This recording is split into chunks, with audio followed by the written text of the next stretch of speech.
কোচবিহার 10 নম্বর ওয়ার্ডে জামাইবাজার সংলগ্ন এলাকায় একটি পাকুড় গাছ বহু পুরনো। হঠাৎ গতকাল রাতে একটি বিকট আওয়াজ শুনতে পেয়ে এলাকাবাসীরা থেকে ছুটে এসে দেখতে পারে একটি দোকানের উপর সেই গাছটি একটি অংশ ভেঙে পড়ে গেছে। এরপরই এলাকায় চাঞ্চল্যের সৃষ্টি হয়। খবর দেওয়া হয় সিভিল ডিফেন্সের আধিকারিক ও বিদ্যুৎ বিভাগে। গতকাল রাত থেকেই এলাকায় বিদ্যুৎ বিচ্ছিন্ন অবস্থায় রয়েছে। এরপর আজ সকালে কোচবিহার পৌরসভা কর্মচারীরা খবর পেয়ে ঘটনাস্থলে ছুটে আসে সিভিল ডিফেন্সের আধিকারিকরা। ইতিমধ্যেই চলছে দ্রুত গতিতে গাছটিকে সরানোর কাজ। Bureau report, Dooars news 24। গতকাল রাত তখন প্রায় 2টো বাজে একটা মানে বিকট আওয়াজ হলো। আমরা সব বেরিয়ে আসলাম, জামাইবাজার মোড়ে যে অবস্থিত বটগাছটা রয়েছে, অ্যাকচুয়ালি এটা পাকুড় গাছ। তো সেটা হুট করে পড়ে গেছে, তার একটা বছর মানে ভেঙে রাস্তার মধ্যে পড়ে গেছে। তারপর রাতেই আমরা এসেছিলাম কয়েকজন। তো যেহেতু রাতে কিছু করার ছিল না, তো সকালবেলা স্থানীয় কাউন্সিলরকে তার বাবার সাথে যোগাযোগ করে এখন সেটা কাজ হচ্ছে, সকাল থেকেই কাজ হচ্ছে। হঠাৎ করে গাছটি ভেঙে পড়লো।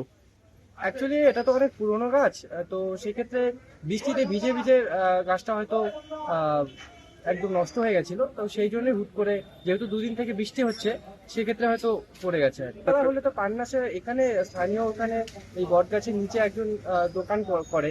তো এই রাস্তা দিয়ে সবসময় যাতায়াত হয়, কারণ এটা স্কুল কলেজ এই রাস্তাতেই পড়ে। তো সেক্ষেত্রে একটা বড়সড় দুর্ঘটনা হতে পারতো, যাকে হনুমান ঠাকুরের পাশেই গাছ, হনুমান ঠাকুর রক্ষা করেছে সবাইকে, রাতের বেলায় পড়েছে। আপনার নাম? আমার নাম দিবাকর ভট্ট। গাছটা তো আমি তো সকালে জানতে পারলাম, তো এখানে যারা পরিচিত লোকজন আছে তারা বললো যে রাত্রি 2টার সময় গাছটা পড়ছে। তো আমার দোকানের উপরেই পড়ছে, মেনলি আমার দোকানের সামনের চালটা পুরো ভেঙে গেছে। তো ভেতরেও ঢুকছিলাম, দোকানের ভেতরেও কিছু ক্ষয়ক্ষতি হয়েছে। কতটা ক্ষয়ক্ষতি হয়েছে অনুমান করছি? একটু ভালোই হয়েছে, দেখতে হবে, তারপরে এখন গাছ সরানোর পরে বোঝা যাবে যে কতটা ক্ষয়ক্ষতি হয়েছে। এই গাছটা কাটার জন্য কি আগে পৌরসভাকে বা জানিয়েছিলেন? না, এরকম ভাবে তো কোনো কিছু দেওয়া হয়নি। মাঝখানে আরেকবার গাছ পড়ছিল, এখানে আরেকটা গাছ ছিল, তখন সেই সময় গাছটা একটু পরিষ্কার করে দেওয়া হয়েছিল। তারপরে দীর্ঘদিন তো এই অবস্থায় পড়ে আছে, পৌরসভা কোনো নজরও নেই, পরিষ্কারও করে না, গাছপালা ডালও কাটে না, যার জন্য তো আজকে এই অবস্থা। আজকে আমি ক্ষতির সম্মুখীন হলাম। কতটা ভয়ভীত আছে? না, এটা রাত্রেবেলা হয়েছে, তাই মনে করো যে পাবলিকের একটু সুবিধা হয়েছে। যদি দিনের বেলা হয়তো পথ চলতি মানুষের সময় যে কোনো দুর্ঘটনা, বড় দুর্ঘটনা ঘটতে পারতো, যার মূল্য কোনোভাবে চোখানো যেত না। দাদা, আপনার নাম? আমার নাম অমিত কুমার সাহা।